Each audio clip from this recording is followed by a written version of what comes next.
বাড়িতে সিআইডি কেন? আপনার বাড়িতে সিআইডি যারা গেছে বলতে পারবে, আমি তো যাইনি।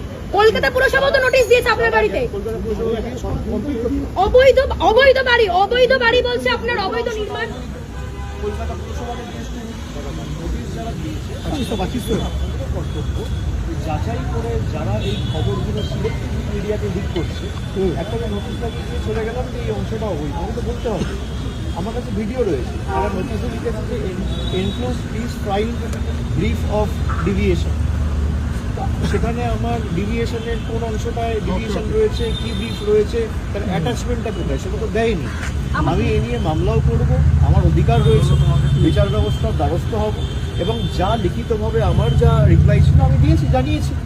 বাকি সিআইডি টিম কেন এসছে, টিএমসি কেন এসছে, কি নোটিশ দিয়ে যারা দিয়েছে তারা বলতে পারবে। আপনি কি সই জাল সংক্রান্ত মামলা এসছে, আপনি কি সই জাল করেছেন? অনেকগুলো দাঁড়ান, আপনি প্রশ্ন করলেন রিপাবলিক বাংলার সাংবাদিক যে কেন সিআইডি দিয়েছে, কেন সিআইডি আপনার কাছে এসেছে। এবার আপনি বলছেন সইজাল মামলা এসেছে, নোটিশ আমি পাইনি, আপনি জেনে গেছেন কেন এসেছে।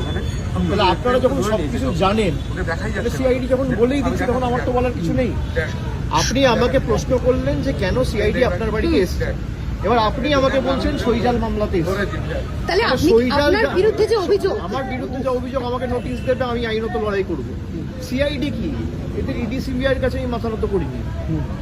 এদের 10 পুরুষও যদি চায় না যে আমাকে সিআইডি দিয়ে, কেএমসি দিয়ে বাড়ি ভেঙে, ঘর ভেঙে, অফিস ভেঙে, আক্রমণ করে, মাথায় আঘাত করে, যা ইচ্ছা এরা চেষ্টা করুক, আমি দমার ছেলে নেই। আপনার দলের বিধায়করা বলছে, আপনার দলের বিধায়করা বলছেন আপনি সই জাল করেছেন। আমি ওখানে আমাদের বেলেঘাটার যে পার্টি অফিস রয়েছে, আমাদের ওখানকার নির্বাচিত যিনি বিধায়ক কুণাল ঘোষের অফিসে আমি দেখা করেছি।